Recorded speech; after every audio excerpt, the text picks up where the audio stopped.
This is my newest print that I've just finished, and I got the idea when I was just out around. It was pretty late just this month, and at the first of the month in October, I kept noticing a few dragonflies that were left, and so I got to thinking, well, why are all the other dragonflies gone? So I just started reading about dragonflies, and I did learn that these dragonflies that are lingering are migrant dragonflies, and a lot of them are called darners. The darners are migrators, so I thought, well, wouldn't that be a neat print? So I read a little more, and it said that they migrate. Nobody ever knows where they end up, though. Their destination is unknown, but they go in just big flights of insects. So I put together some of the later flowers that you see in the meadow, like the plantains and just the little seed pods that you see blooming, like of the cosmos that are left over and things like that. So that's where my print came from. And it was a very windy day when I saw it, so I thought, well, I'm going to let the print look like, have a feeling of the wind blowing in late October or the late autumn. So everything, that's why the composition is leaning toward one direction. And anyway, I get a lot of satisfaction from trying to bring out something about nature that people maybe overlook or they didn't learn before, you know. How long did you work? How long did it take you to carve that out? Well, I don't just carve. Well, some afternoons I come in and start carving at 1 o'clock after lunch, and I'll carve till maybe 4 o'clock or 5, or maybe. It takes a long time, and I'll stop and do, sometimes if I get really tired, I'll do other things, you know, in the meantime, like some of the other stuff that I do, or work outside for a little bit. But this one took me several weeks to carve, actually, and finish. By the time I got the proofs done and got all the little dots and niches out that I didn't want in there, so. But I'm going to ink this one up. I've already run a few prints. I have a few that are drying right here that I like to put on different papers, but this one's one that I actually already finished up and watercolored and titled it, but I don't have the edition set on yet, so these are pretty dry right here. I just poured one in the floor this morning, so let's ink up and I'll show you. So I really like printing better when it's just perfect weather and I don't even have to run the air or the heat. What kind of ink are you using? This is Speedball. I like the Cranfield, but I was going to go ahead and use this jar up, but it's super graphic black. Yeah, it's not just the regular Speedball. It's got some type of substance that allows it to sort of act like an oil-based ink, but yet it still washes up with water. So I'm going to roll these on now, and the ink is tacky. It sounds very tacky and nice.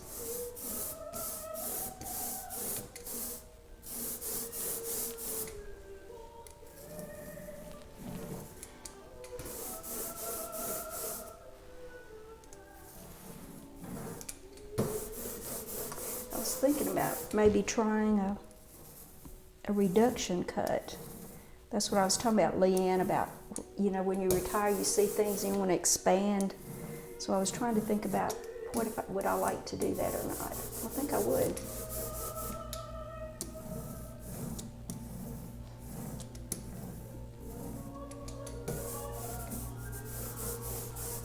I don't know how much it's dried while we were talking, so.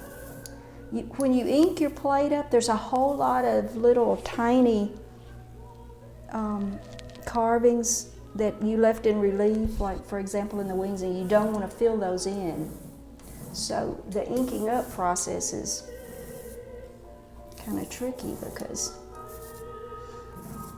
and I know where there's little spots, so sometimes I'll take a little piece of paper or something. I know that right in here have been some things I didn't want, so I'll take time, and every time I ink it up, I'll make sure I don't want to get that, whatever. It's the edge of your plate. Sometimes it picks it up. Even though I try not to, it still does. Okay, then I'm going to move it over here. Okay. I've got the registration set up to where the block goes in the same place every time. I use my sewing, whatever you call this board here, from Fiskars, and it works great. And I've also got a registration where I know where to put my paper. So the next step is you got to make absolutely sure your hands are clean, because I've ruined so many works that way and been so disgusted about forgetting that there's a little dot on my fingers and grabbing my paper, and then suddenly you've just ruined your whole thing. All right, so my paper's ready. You want to print on the smooth side of your print paper, so you always check. I made that mistake just last week. Getting in a hurry. So now I want my paper to go right here. So I put it in one corner. I get it placed just like I want it. And then you just let it fall. This is a Baron. And the Baron just helps transfer the ink to the other paper. Even though I have to give it a little help. I pull each one of mine by hand, even though I do have a small press in there in the other room, but I don't really enjoy it. I would love to have a different one, but it's just a Speedball press that's a table mount, and it doesn't work as much as I like, so I just prefer just to go ahead and hand pull them.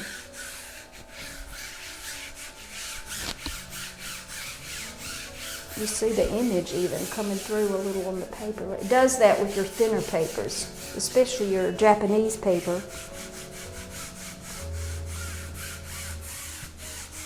It's just, I take the back of a hard object like a spoon, or sometimes my remote. I use my remote control. But I just want the image to show up. You want all your ink to come off.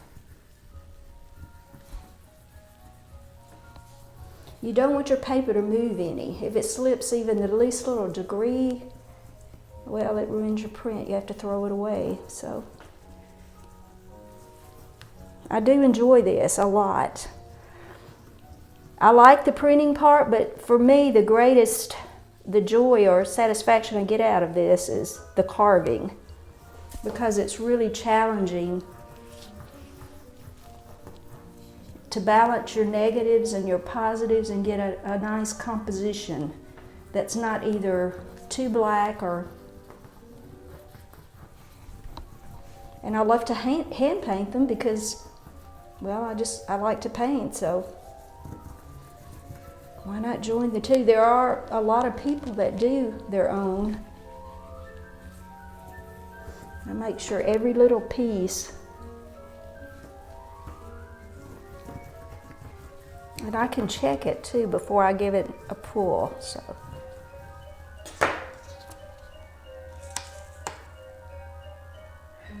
It's looking like a really good one.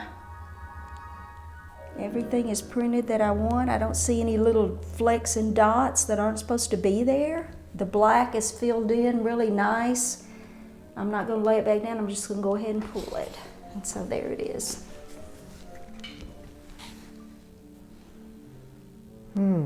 That is so beautiful. You want your ink to be nice and even. I've already got my line drawn over there. I've decided. I'm tired of putting them on the floor because sometimes the dogs come in and I'm going, don't go over there. Yeah, but I've always just laid them down in the floor out of the way, you know, and let them dry flat. So they have to dry. They have to go through a pretty good drying because, you know, it's the different ink too. That's what it is. So. Something else that I do, this is like a pure joy. This is just like a relaxing thing for me. And I get, some requests for this pretty often. And it deals with the plants that I meticulously dry. And I'm going to show you some first. And I actually expand the printmaking process. It is a type of printing, but it's printing from real live things. And I've started these. These were done from real plants. And I grow all of these. This was my pineapple sage. And these are the little yellow coneflowers that you see blooming in early spring. And these are a type of sage, Veronica sage, I think that's what you call it. That's the Veronica sage that grows in plumes, and I love those. And so what I do is prepare the background first with watercolor. And I'll show you how I process the plants to use. And this takes a little time, but I still do. I think I'll lay it right here. Let me just move these. Okay, this is good. Okay. I go out and gather the plants, and you try to get them when they're fresh, pretty fresh. They do better if you do, but some I don't, just because I want to preserve the shape and look at them. A lot of the shapes of plants and the forms that I see and the textures I try to use in my prints. As you see, the plantains that I used in that one, I don't have those, but I really enjoyed reading about them and looking at them. And I just found this one the other day.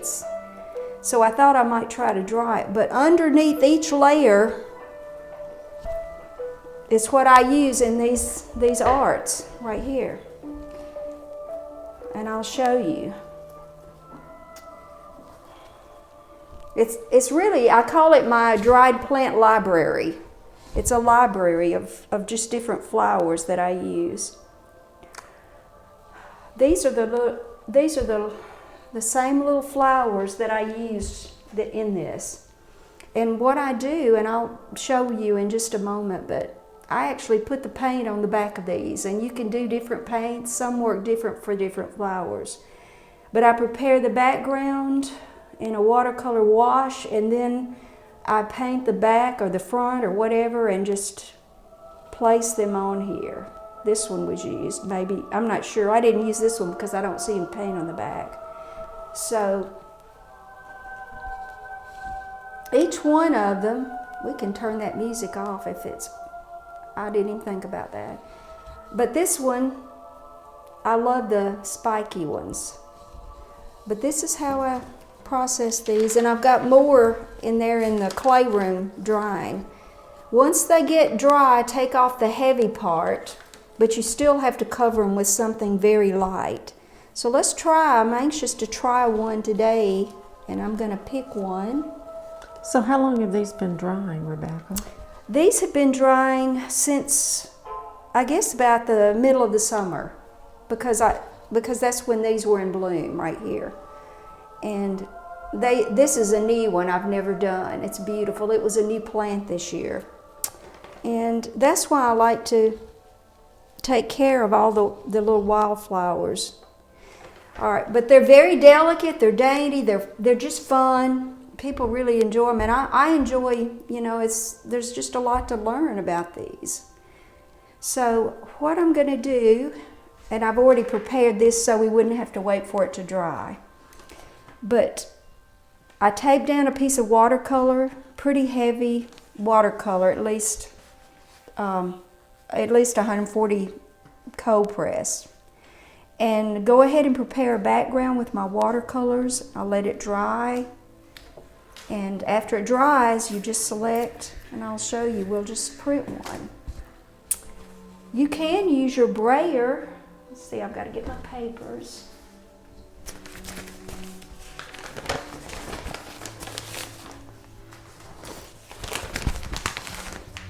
All right, let's just choose. I'm looking at the height of the paper, so I think we'll try this. We'll just try this one. It has lots of beautiful textures. It still has some of the colors, so that even helps me when I get ready to go back in and paint them. But all right, so I'm going to take a paper.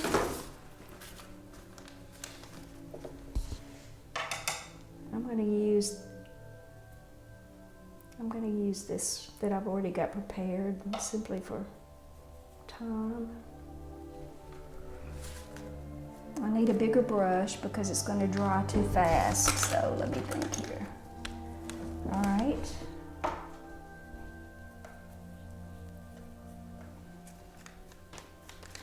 All I do, I just brush it on. That's why I'm saying it's just kind of really a lot of fun. And you know you're actually creating from something that was alive, and you actually have the structure of the plant itself for people to make reference to, and there's lots of things about them sometimes that are really nice too. Some of them I can use more than once. Some of them I have to throw away after I do it. That's why I dry several. Sometimes part of the plant sticks to the paper, and then after it dries I flick it off, and I even go back in with a lot of imagination sometimes and just pull in different, what I call just the artist part of it, that you just know what you want to do. All right, this one is fixed to the point that I can actually do the greens. Some of them I cannot, but I'm going to on this one. I'm going to start out light because if I want to give it a little more depth, I'll start out with the lighter. I'm going to actually put this right there on it, on the leaf itself. If there's something you want to pick off, you can at this point, if you think it's going to obstruct. Okay. I've already got a lot of colors mixed that I use a good bit. There's the light. I love that green right there. And I use acrylic sometimes. Acrylic it works different from watercolor, but this is washier and I like it. I like the washy part. Okay, I'm going to give this one more real quick. One more, just stab that. All right, we're ready. Let's see what we get. Here we go. So I'm going to place it on the paper. I don't want it to go straight up. And put this down over it.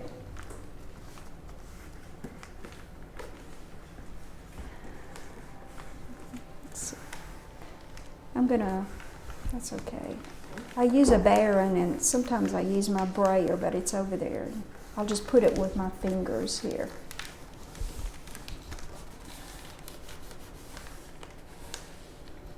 The looseness of this and the true lightness that you get of your plants are what is so unique about this process. So I'm pulling it up now, and you have a gorgeous painting that took like a minute. Voila. So this, now I've learned that this is a good plant. This works really well. I'm sitting here trying to think what this is. I can't think of the name of this. Is it salvia?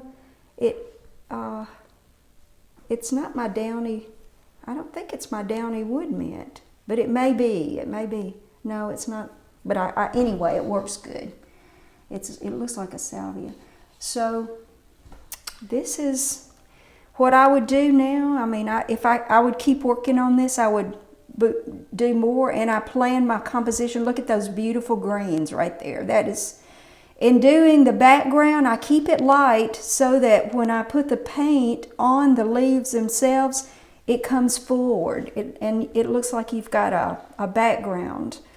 And I mean, you couldn't get a more beautiful painting if you stood here for an hour and just painted this flower. You could do different ones, but here you got the true print.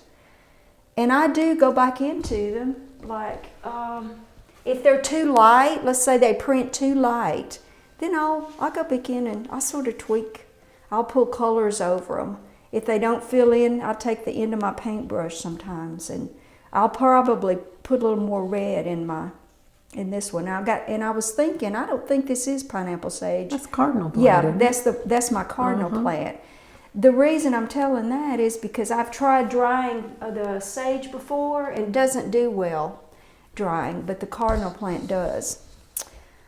And when I frame these up, I'll take the tape off after I get this one done, and we can see some more if you want, but a nice frame around this, and someone has asked me for 3 the same size, and they want them framed just alike so they can hang them. So I'm doing that, and then this is for another person here.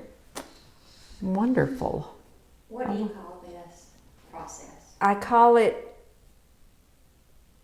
flower printing. I guess I don't know what else you're actually putting the paint on the flower itself, and it's I think she invented that. Make this up? I don't know if other people do it or not. I just I haven't even researched it. They probably do, because I don't know if there's anything new under the sun, especially in art, but I don't know if they do or not, but I sure enjoy it. Yeah, what a great way to use nature to make art. Because I didn't research this or see it from anybody, but then I started experimenting with which paints look the best, and I've used printmaking ink. Acrylic dries too fast. No, I mean, it absorbs. Some things will absorb into your plant cells before you can get it done. Some plants actually work better live. You can go get them and you can do them live. But the reason I dry them, you see, is because they're flat. Yeah. And when they're all puffy, you can't manage them. But once they're dry, you can paint them so well. And then go back in and do your own thing with it. Like, that's when I enjoy sitting down and say, well, I need a little bit of something more here. And I enjoy arranging the compositions to make them look like they're actually really out in the field. I thought and looked at her photos. She gave me several reference photos. Of course, the flowers are dead now, so I couldn't look at them. And so I decided on watercolor, because watercolor is such a dainty medium. You can make it really however you want it. You can make it loose, you can get it real tight. So I wanted more of almost like a fantasy kind of thinking back, a good memory kind of thing. So that's why I put her dress.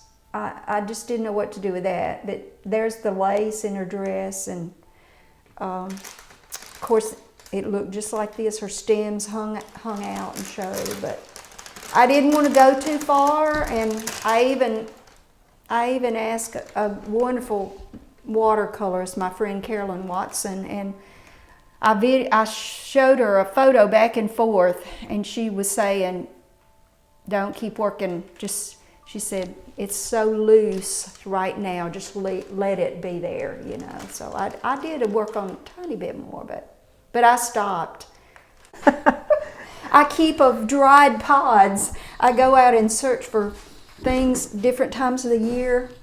So I look for them and I keep them, and I use them for my clay in different aspects.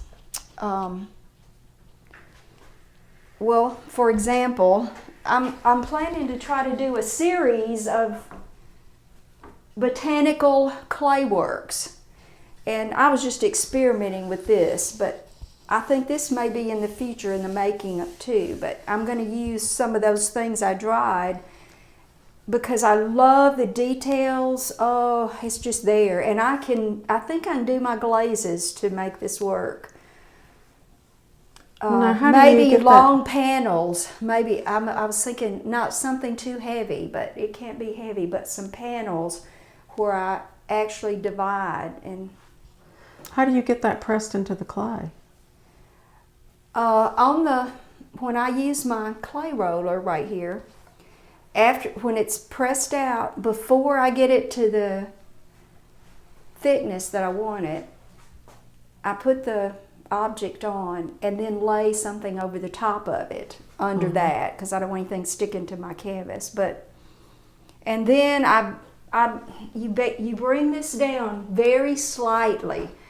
If you bring the height of the roller down too far, it ruins everything. That's another thing you just have to experiment with, how much pressure you want for each flower in there. Because if you do too much, you see it'll ruin the leaves or take out what you don't want. But this one's not been fired yet, but that's my next thought after I finish this up. But anyway, yeah, here's a leftover. There's a pod, but I didn't put a face on him.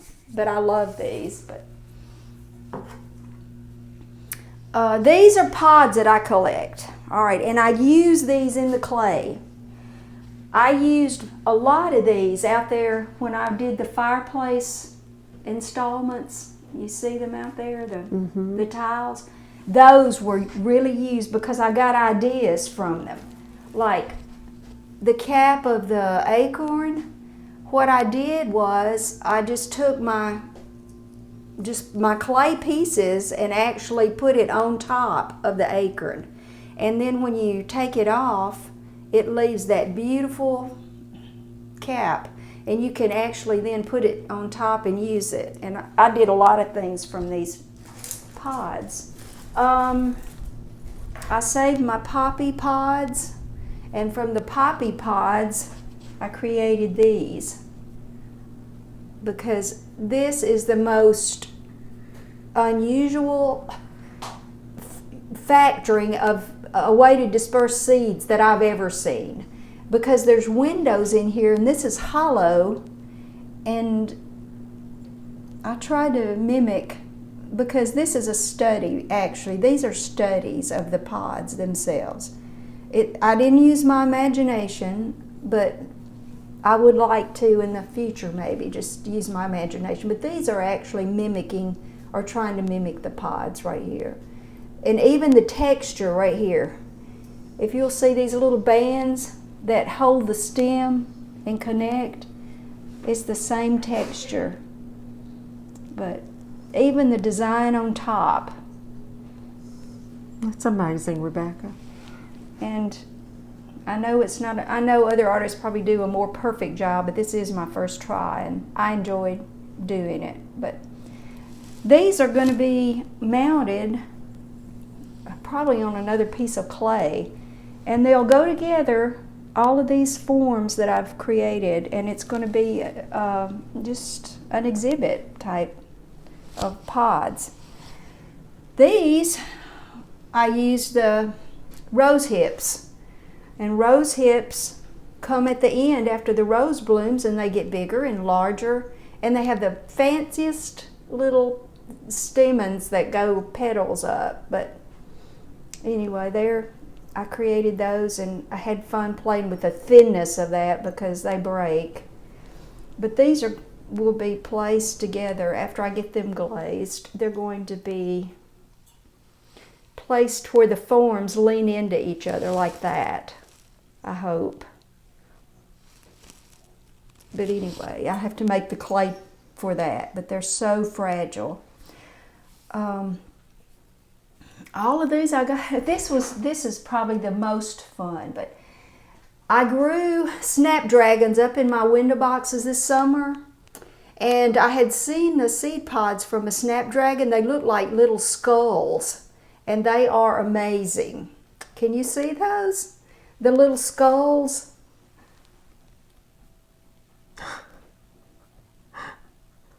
Only you, Rebecca, would see that. No, and I thought, well, I'm going to see if this is really true. Do they really do that? So I left mine. I didn't pull them out of the window box and Sure enough, these are my little seed pods I grew from my own snapdragons. And I thought, well, I'm going to make that out of clay. That's just too cute. So there they are. There's my Yeah. little snapdragon pods. Pod people. And it's amazing how they actually do look like that. And you're thinking, that looks kind of scary.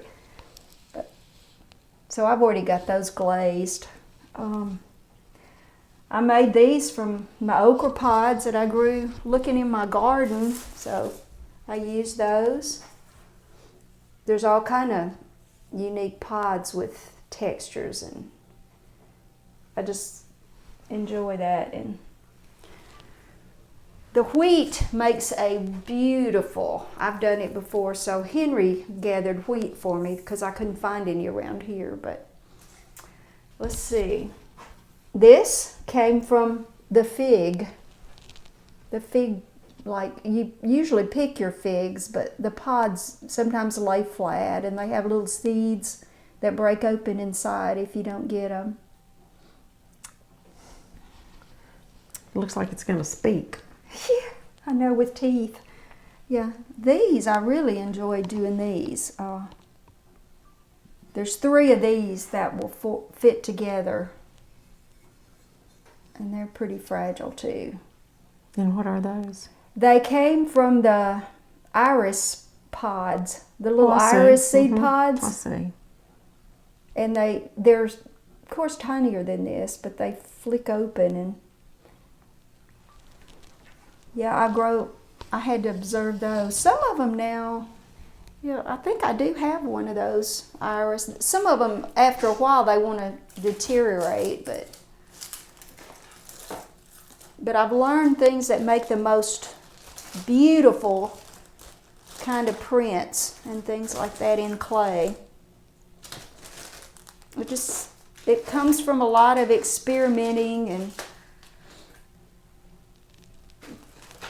these are ferns, and let's see, I think I've got some, if I walk over here, I'll put some in here. I found these growing in a colonization in the meadow just this week, and I thought, oh my gosh, that is going to be beautiful. And they make these pods right here. They make these pods because I found some, but I'm pressing some right now. Aren't those pretty? And that's going to be, those would make some really pretty paintings. I've got, if you're going to use clay though, clay flowers, you have to do them, you can't do them pressed and dried. They have to be live because of the bulk of them, you know. But this is what I've been piddling with. Like, these took so long. Like, this one took me like all afternoon just to create and make. And then I have to plan how it's gonna. I talked to Gail yesterday, and she said to build a flat platform, and that way when the glaze touches both of them, it'll hold them both together, because we have to think about how you're going to mount them, and that was an issue. So the glaze will hold them together. Right, and well, so you can see which ones go together. These go together. I thought I had 3, but I guess I just have, yeah, I do have 3 of those. And I'm in the process now of glazing these, because they don't have to be just alike, but I do reference them. And they don't have to, you know, the glaze doesn't have to look just alike. But for example, with my rose hips, this gives me an opportunity to probably use some of my greens. And maybe a little blush. Is that locust pod? Yeah, well, yeah. It's a type of, it was kind of smushed and all the leaves were broken off of one, but yeah, I put those little, I thought that was a lot pretty. of detail. Well, they go together though. See, when it did at one time fit together, you can see how the seeds were all together. They fitted in there. Right. I just found this one online. I thought it was so unusual. I just thought, well, I'm gonna just do that one. I don't know what it is, and I don't even think it grows here, but I loved the way they all formed together and had holes in there. You know, that reminds me of those mushrooms that you find. They're charcoal looking, brown. That Mushrooms would be fun to do in yeah, clay. they really would, wouldn't they? That would be a glaze challenge. I think I could enjoy doing that. Well, that may be the next chapter. Yeah. Well, anyway, I was going to continue the pod series and in different forms. Like some are three-dimensional, some are going to be like flat, you know, Yes. and work those. And then in my mind, just somehow have them exhibited together. I really don't know. I have to work that out, I guess. But I did some other little things. This was something I enjoyed doing. I found this from the magazine that I take, a magazine that's a pottery magazine, and it's called a flower boat. And actually, another artist got the idea and invented it, and he was teaching people how to do it. And I thought, well, how cute. He said he thought it was so unique because the water's inside the boat. So you put your water in here, and these are the spouts that pour your water. You can pour your water out, and the flowers go here. So Is that an Oriental style? it is. It's like maybe a Japanese type Oriental. And I follow I love doing Ikebana vases and things like that too. So they're Yes, just I have so one of your beautiful. Ikebana vases. I love it. There's the little walnut. Did you know that the inside of a walnut makes a little owl face? It's so cute. I've done that before. It looks like a little owl. But the black walnuts are textured, and so those will fit together side by side like that. Oh, it is owlish, isn't it? Mm-hmm. This was a new experiment right here, actually. It's the first one I've ever done on black paper. And I thought it turned out pretty good. I just got a different look. It's a landscape, and it's up close of the flowers and the road beyond. But the black gives it a whole different look. It really does. I've never worked on the black before. But this one, got the photos when I was picking muscadines up at my mother's house, and I think it was like year before last, and the chickens kept eating my muscadines out of the bucket. So I took photos of them, and I thought, well, I'll just do that. But that's one of the hens that was eating it, my muscadines. And the purple, of course, is you know what those leaves look like. That was really nice to do. All those different colors in the leaves. I love that. Those are wonderful.